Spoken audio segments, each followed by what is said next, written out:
Jabatan Perangkaan Malaysia (DOSM) telah melancarkan survey pendapatan perbelanjaan isi rumah. Survey ini akan memberi manfaat kepada semua pihak, terutamanya pihak kerajaan, dalam menganalisis agihan pendapatan dan perbelanjaan isi rumah mengikut domain yang lebih terperinci.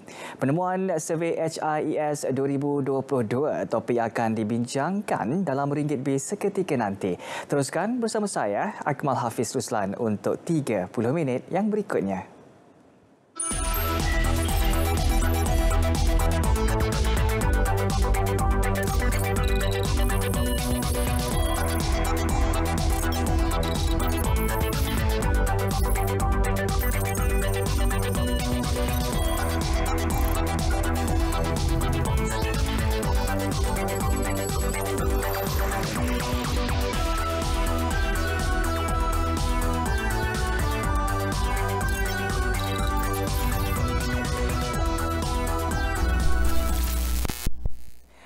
Assalamualaikum dan salam Malaysia Madani. Ini Biz Malaysia, edisi Rabu 13 September 2023, bersiaran secara langsung di saluran TV1 dan saluran berita RTM. Selain itu, anda juga boleh ikuti kami di Facebook Live dan YouTube Biz Malaysia. Baik saudara, kami mulakan dengan perkembangan semasa tempatan. Dimulakan dengan perkembangan ini. Kementerian Pendidikan Tinggi akan menyediakan geran padanan penyelidikan antara pihak industri dengan Hospital Pengajar Universiti HPU mulai tahun depan. Menterinya Datuk Seri Muhammad Khalid Nordin berkata, sinergi ini bagi menggalakkan industri menggunakan HPU untuk penyelidikan serta inovasi melibatkan kesihatan. Dan di peringkat kementerian juga, kita sedang akan memperkenalkan beberapa pendekatan baru dalam soal penyelidikan bersama antara industri dengan universiti, di mana geran-geran pemadanan akan disediakan, bukan saja dalam konteks penyelidikan perubatan lah, tapi dalam semua, supaya seperti yang telah saya katakan, soal kerjasama dengan industri bukan saja bagi maksud tujuan kebolehpasaran graduan, tapi penting juga dari segi penyelidikan. Bagi tujuan itu, KPT akan menyediakan satu kertas strategik yang memfokuskan semakan dasar kementerian berkaitan syarikat pemula di bawah IPT. Selain strategi dan suntikan melonjakkan startup sebagai penyumbang bernilai kepada ekonomi negara. Baik saudara, seterusnya perkembangan pasaran bursa Malaysia. Hari ini dibuka rendah berikutan sentimen berhati-hati menjelang data inflasi Amerika Syarikat yang akan dikeluarkan, menyaksikan ringgit dibuka tinggi berbanding dolar. Kita tinjau prestasi pasaran yang disediakan oleh PMB Investment sehingga sesi dagangan tengah hari tadi.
Saudara, dapatan survey HIS 2022 akan menjadi tanda aras baru bagi kerajaan menggubal polisi dan dasar yang berkaitan untuk kesejahteraan rakyat.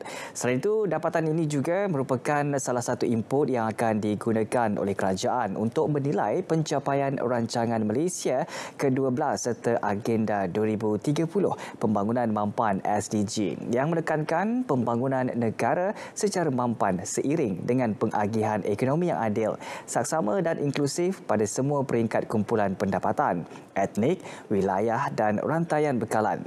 Penemuan survey HIS 2022 topik akan kita bincangkan bersama dengan tetamu undangan yang telah pun bersiap sedia di talian ketika ini. Kita bersama dengan Puan Nazaria Baharudin Timbalan, Ketua Perangkawan Sosial dan Pembangunan Teknikal Jabatan Perangkaan Malaysia. Assalamualaikum Puan. Waalaikumsalam. Baik, terima kasih Puan kerana bersama dengan BIS Malaysia pada petang ini. Okey, terima kasih kerana mengundang saya untuk sesi ini. Baik, jadi Puan, mungkin kita boleh mulakan dengan soalan yang pertama ketika ini. Apa statistik pendapatan dan perbelanjaan isi rumah negara yang terkini ketika ini Puan? Okey, ada beberapa statistik ya Akmal. Yang pertama adalah mengenai pendapatan isi rumah penengah, dan kita dapati melalui survey HIS 2022 angkanya telah meningkat kepada ringgit Malaysia 6,338 pada tahun 2022 berbanding 5,873 pada tahun 2019 ya, iaitu peningkatan sebanyak 2.5%. Bagi pendapatan isi rumah purata, ianya telah meningkat 2.4% kepada RM8,479 berbanding RM7,901 pada 2019. Dari segi pendapatan ni, dia bergantung kepada bilangan penerima pendapatan lah ya bagi sesebuah isi rumah, yang mana dari segi bilangan tu dia kekal lah pada 1.8 orang pada 2022 ya, sama seperti 2019. Bagi pendapatan isi rumah boleh guna penengah bulanan, ianya juga telah meningkat ya sebanyak 1.9% kepada RM5,413 lah berbanding RM5,116 pada 2019. Dari segi purata, pendapatan boleh guna juga telah menunjukkan peningkatan sebanyak 1.7% kepada ringgit Malaysia RM7,111 lah ya berbanding dengan RM6,764. Dari segi purata perbelanjaan ya, selain pendapatan, kita ada juga maklumat mengenai perbelanjaan. Purata perbelanjaan telah meningkat ya kepada ringgit Malaysia RM5,150 sebulan pada 2022 berbanding dengan RM4,609 pada tahun 2019 ya, iaitu peningkatan 3.7%. Dan pada tahun 2022 juga kita dapati ya terdapat pengeluaran KWSP ya sebanyak RM44.7 bilion, yang mana ini memberi tambahan lah kepada isi rumah untuk berbelanja, dan oleh itu kita dapati purata perbelanjaan tu lebih tinggi peningkatannya dari segi purata berbanding dengan pendapatan ya. Kalau dari segi perbelanjaan pula, masih lagi lah ya, 4 kumpulan utama menyumbang 66.9%, iaitu perumahan ya paling besar 23.2%, makanan ya 16.3%, restoran 16.1% dan pengangkutan 11.3% lah. Dapatan daripada HIS juga menunjukkan macam restoran dan hotel ini meningkat 2.4% lah ya kepada 16.1% berbanding dengan 2019 13.7%, dan yang ini adalah selarilah ya dengan perbelanjaan makanan di luar rumah yang telah meningkat kepada 15.3% berbanding 11.2% pada tahun 2019, dan dalam masa yang sama makan di rumah tu telah menurun sedikitlah daripada 16.9% pada 2019 kepada 16.3% pada 2022. Itu adalah antara statistik yang utamalah ya daripada HIS. Baik, jadi Puan, kalau Puan nyatakan tadi itu, adakah hasil survey ini dapat mengukur tahap kekayaan rakyat dan juga membantu negara dalam mencapai status negara berpendapatan tinggi ini Puan? Okey, berdasarkan penemuan HIS ni dia menunjukkanlah ya bahawa negara kita berada pada landasan yang betul untuk mencapai matlamat menjadi sebuah negara yang berpendapatan tinggilah. Ada indikator lain yang kita gunakan sebagai petunjuk iaitu pekali Gini yang telah meningkat sebanyak 0.03 mata indeks lah ya daripada 0.404 pada 2022 berbanding dengan 0.407 lah pada 2019 ya.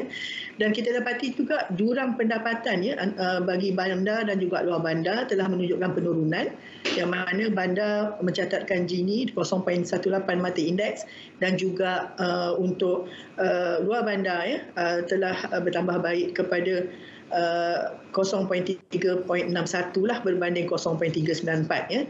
Kalau dari segi taburan mengikut etnik juga telah menunjukkan kesemua etnik lah ya menunjukkan penurunan, iaitu Bumiputera 0.389 berbanding 0.387 dan bagi etnik Cina telah menurun daripada 0.417 kepada 0.412 dan bagi etnik India juga mencatatkan penurunan daripada 0.411 kepada 0.406 lah. Kalau daripada aspek ketidaksamarataan ni, kita ada jugalah indeks lain yang kita boleh gunakan ya. Kalau dia peringkat researcher tu dia akan tahulah ya TIL dan indeks Atkinson ya. Jadi kalau kita tengok dari segi TIL indeks ni pendapatan kasar etnik India didapati lebih tinggilah 0.332 berbanding Bumiputera dan China. Dan bagi Atkinson juga pula dia telah mengecil sedikit lah. Tapi kalau Atkinson ni dia mengecil sebab dia lebih sensitif lah ya kepada perubahan dalam keadaan ketidaksamarataan pendapatan lah ataupun kekayaan. Satu lagi indikator utama yang boleh menilai sama ada tahap untuk rakyat itu telah dicapai adalah nilai purata pendapatan garis kemiskinan ya. Jadi untuk tahun 2022 kita dapati nilainya telah meningkat sedikit ya kepada RM2,589 berbanding RM2,208 lah pada 2019. Dan kalau untuk mengukur miskin tega kita menggunakan PGK makanan, ianya juga telah meningkat sedikitlah ya daripada RM1,169 kepada RM1,198 lah. Dan secara keseluruhannya insiden kemiskinan menunjukkan peningkatan berbanding 2019 iaitu 6.2% berbanding 5.6% ya. Tapi dalam masa yang sama di peringkat jabatan kita ada juga membuat anggaran bagi tahun 2020 dan 2021 dan yang mana kita dapati angkanya peratusannya lebih tinggi iaitu 8.4% dan 8.2%. Jadi yang sebenarnya untuk 2022 ni dia menurunlah daripada kadar untuk 2020 dan 2021 ya. Dari segi kemiskinan bandar dan luar bandar kita dapati di peringkat bandar tu dia meningkatlah ya daripada 3.9% kepada 4.5% pada tahun 2022 dan bagi kawasan luar bandar ianya menurunlah ya daripada 12.4% pada tahun 2019 kepada 12% pada tahun 2022. Tadi saya ada sebutkan mengenai miskin tega dan kita dapati miskin tega iaitu yang berpendapatan di bawah RM1,198 telah menurunlah ya daripada 0.4% kepada 0.2% lah ya. Boleh dikatakan semua negeri mencatatkan peratusan kemiskinan tega yang rendah antara 0 hingga 0.5% kecuali bagi Sabah dan Kelantan lah sedikit tinggi iaitu 1.2% dan 0.8% lah.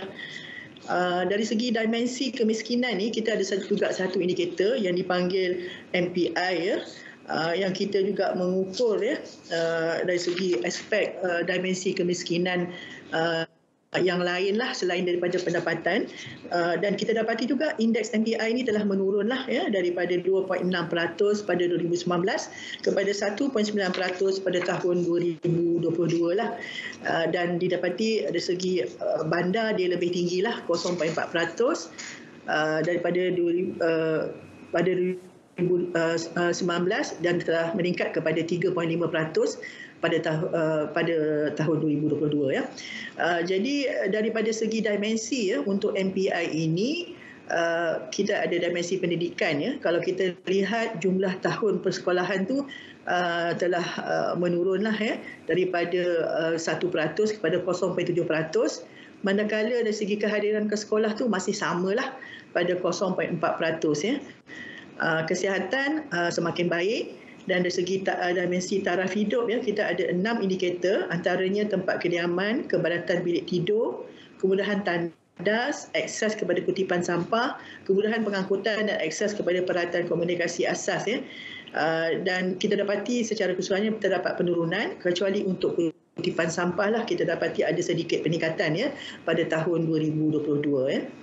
Jadi daripada segi indikator inilah kerajaan boleh memberi tumpuan lah ya kepada pembangunan dimensi berkaitan dengan pendidikan, kesihatan, taraf hidup dan pendapatan isi rumah. Baik, jadi Puan, kalau kita lihat pula RM ke-12 yang digariskan oleh kerajaan memberi tumpuan lebih untuk menangani kemiskinan dan juga keterangkuman, iaitu inklusiviti, ianya selaras dengan prinsip tiada sesiapa yang tertinggal. Jadi dalam mencapai taraf hidup yang wajar dan memastikan keadilan sosial, strategi ini menyokong komitmen untuk menjadikan Malaysia sebuah negara yang maju dan makmur dengan pengagihan kekayaan yang adil dan saksama merentas kumpulan pendapatan etnik dan rantaian bekalan. Jadi bagaimana kedudukan struktur had dan agihan pendapatan mengikut kumpulan isi rumah pada tahun 2022, Puan? Okey, di sini kita melihat ya kepada kedudukan taburan isi rumah tu yang biasanya kita akan kenali sebagai B40 lah ya, walaupun nanti kerajaan akan beralih ya kepada tidak lagi melihat kepada kumpulan ini, tapi berdasarkan dapatan ya kita dapati kalau untuk B40 pada tahun 2022 ada terdapat 3.16 juta isi rumah, dan had pendapatannya adalah pada RM5,000 Malaysia 5,249. Bagi M40 pula, dia juga sama melihatkan 3.16 juta isi rumah, yang mana had dia adalah antara ringgit Malaysia 5,250 kepada ringgit Malaysia 11,819 ya. Dan bakinya adalah untuk kumpulan T20 lah, iaitu 1.58 juta rumah, yang mana pendapatannya adalah melebihi daripada RM11,820 ya. Dari segi agihan pendapatan, kita dapati ya untuk ini adalah daripada 100%, mereka memiliki 16.1%, dan untuk M40 37.6%, dan untuk T20 ni 46.3% lah. Kalau kita lihat dari segi jumlah pendapatan ni, untuk M40 ni ada sedikit penurunan lah ya, daripada 46.8% lah. Jadi itulah statistik yang berkaitan lah ya untuk tahun 2022. Baik, jadi mungkin Puan boleh kongsikan sedikit berkenaan dan latar belakang survey pendapatan dan perbelanjaan isi rumah HIES 2022 ini, Puan. Okey, untuk HIES ni memang dilaksanakan oleh Jabatan Perangkaan Malaysia ya, ataupun DOSM 2 kali dalam tempoh 5 tahun bagi mendapatkan maklumat berkaitan dengan tingkat pendapatan, corak perbelanjaan, status kemiskinan dan jurang pendapatan isi rumah di Malaysia lah. Dan memang data ni digunakan daripada rancangan Malaysia yang pertama lagi ya, untuk kita melihat kepada terutamanya dari segi kedudukan kemiskinan lah ya. Kalau dulu kita kata lebih hampir separuh ya miskin berbanding dengan keseluruhannya. Dan dalam pelaksanaan ni kita pakailah ya garis panduan di peringkat antarabangsa, iaitu Handbook on Household Income Statistics yang dikeluarkan oleh United Nations. Dan dari segi persampilan ya, kita ada 8.4 juta isi rumah persendirian di Malaysia, tapi kita hanya melaksanakan persampilan ya. Jadi kita meliputi lebih kurang 500,000 isi rumah yang mewakili keseluruhan isi rumah persendirian di Malaysia. Baik, jadi Puan, kalau kita lihat setiap perkara yang kita lakukan pasti akan ada objektif yang ingin dicapai. Jadi untuk HIES ini dijalankan, apa objektif yang sebenarnya ingin dicapai, Puan?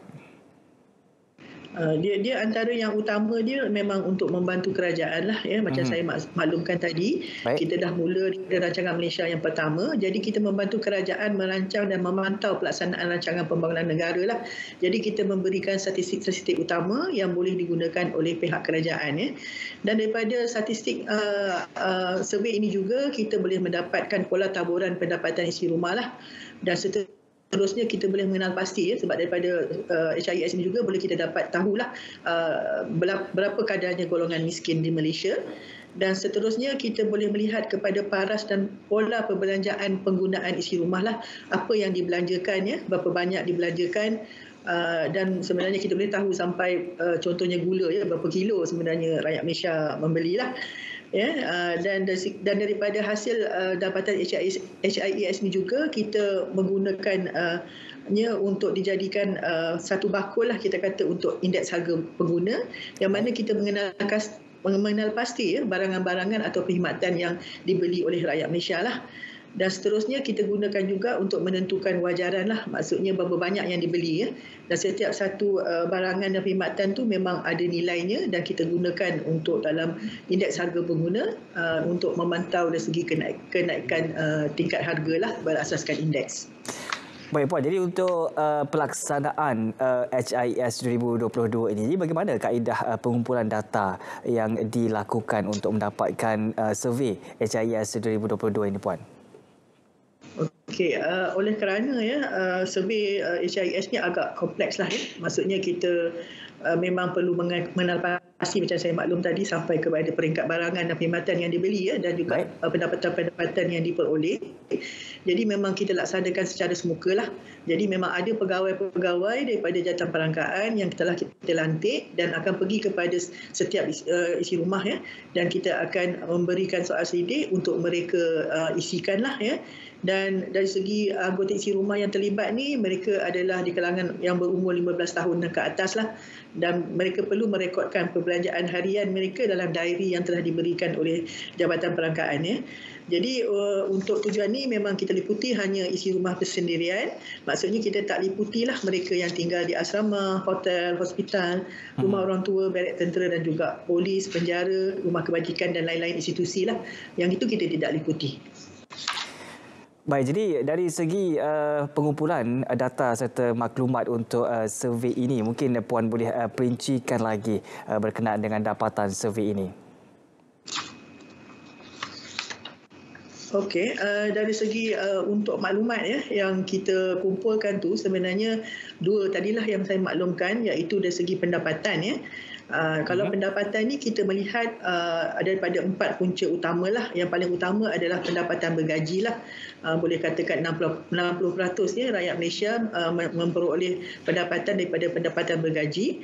Dan ada juga yang kita lihat ya daripada yang bekerja sendiri, dan juga pendapatan daripada harta lah ya. Ini termasuk pelaburan yang kita buat ya, yang mana kita ada dapat dividen dan lain-lain, dan juga pindahan semasa yang diterima. Pindahan ni ada dua. Yang pertama adalah daripada kerajaan ya, dari segi subsidi dan bantuan-bantuan yang diberikan oleh agensi kerajaan, dan juga pindahan yang dibuat oleh anak-anak ya kepada ibu bapa ataupun daripada orang luar lah. Yang masa pandemik kita lihat banyak ya pindahan daripada orang luar kepada isi rumah lain, dan juga lain-lain pendapatan yang ada lah.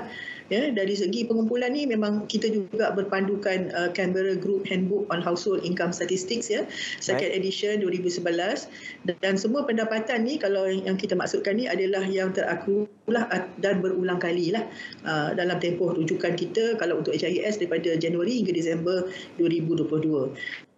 Dan bagi perbelanjaan juga kita berdasarkan System of National Accounts 2008 dan juga framework Statistics on the Distribution of Household Income, Consumption and Wealth 2013 yang dikeluarkan oleh OECD lah. So ini adalah maklumat-maklumat yang kita kumpulkan untuk survey. Baik, jadi Puan, kalau kita lihat untuk dapatkan data dan juga sebagainya, mungkin rakyat akan rasa macam adakah mereka punya data dan maklumat ini dijaga kerahsiaannya. Jadi bagaimana dengan kerahsiaan maklumat yang dibekalkan oleh responden ini terjamin, Puan? Okey. Di peringkat jabatan, kita melaksanakan semua kajian lah juga HIS 2022 ni berdasarkan Akta Perangkaan 1965 disemak 1989 ya. Jadi di bawah akta ini memang responden diperlukanlah ya untuk memberikan maklumat sebenar atau anggaran yang terbaik oleh mereka kepada jabatan ya. Jadi maklumat-maklumat ni memang sulit ya. Kita di peringkat jabatan di bawah Seksyen 42 kita memang tidak boleh menyebarkan data-data individu ya. Jadi data yang kita boleh keluarkan hanyalah data agregat sahaja dan tidak akan memperincikan tentang seseorang individu ataupun satu pertubuhan lah. Jadi dijamin kerahsiaannya data yang dibekalkan kepada Jabatan Perangkaan. Baik, itulah. Jadi kita jangan risau kalau misalnya dosem yang ingin dapatkan data dan juga maklumat itu, kerahsiaannya akan dijaga dan tidak akan dikongsi data dan juga peribadi kerahsiaan itu. Dan mungkin juga sebagai soalan terakhir ni Puan, bagaimana rakyat dapat manfaat daripada hasil penyiasatan ini dan apakah kesannya kepada negara Puan? Okey ya, memang dari segi data yang telah kita kumpulkan lah ya, daripada tahun 1970-an sehingga kini memang sangat-sangat membantu kerajaan dari segi program dan pembangunan ya untuk rakyat lah ya. Antaranya program-program ekonomi dan program menjana pendapatan khususnya bagi golongan pendapatan terendah lah ya, B40. Dan seterusnya dari segi survey ini juga kita ada mengumpulkan maklumat mengenai infrastruktur dan kemudahan asas ya. Jadi di sini boleh juga dinilai lah di mana masih lagi memerlukan penambahbaikan dari segi infrastruktur dan kemudahan asas ya. Kerajaan akan melihat dan akan menggunakan data ini untuk melihat kawasan-kawasan yang masih perlu dibangunkan. Dan seterusnya dari segi untuk meningkatkan modal insan lah, kapasiti ataupun capability rakyat ya, untuk menjana pendapatan dengan program-program yang sesuai. Dan begitu juga dengan program pembangunan usahawan lah ya. Dan ada yang targeted dibuat oleh agensi-agensi kerajaan di peringkat persekutuan ya. Selain daripada itu, program-program jaringan keselamatan sosial yang komprehensif juga dapat ditanganilah, terutamanya untuk orang yang kurang upaya, ibu tunggal dan juga warga emas. Dan kita lihat macam semasa ni kita ada program pindahan tunai lah dan produktif welfare yang diperkenalkan, termasuklah sumbangan tunai rahmah dan juga bantuan persekolahan secara terus kepada anak-anak lah di sekolah ya. Dan dari segi kesan kepada negara, jadi maklumat yang kita kumpul ni akan menjadi satu asas lah atau baseline ya untuk menilai keupayaan kerajaan dan juga apa-apa tindakan yang atau program dan dasar yang telah dibuat kerajaan ni dapat membantu kerajaan menuju ke arah negara berpendapatan tinggi ya. Dan di samping itu kerajaan juga boleh melaksanakan program ya yang sesuai untuk pembasmian kemiskinan dan agen pendapatan yang menyeluruh ya. Sekarang kita ke arah zero miskin tegar ya. Dan seterusnya adalah untuk PGK lah ya, menentukan golongan miskin ya. Okay. Baik Puan, jadi kita ucapkan terima kasih. Ini saja masa yang kita ada untuk bersiaran di BIS Malaysia. Terima kasih Puan Nazaria Baharudin, Timbalan Ketua Perangkawan Sosial dan Pembangunan Teknikal Jabatan Perangkan Malaysia untuk perkongsian yang diberikan sebentar tadi. Terima kasih Puan. Terima kasih. Baik saudara, Ringgit Bis itu tadi menutup BIS Malaysia edisi 13 September 2023. Menyusul selepas ini, program Pastikan Sahih terus setia bersama RTM Malaysia Madani, tekad perpaduan penuhi harapan. Assalamualaikum.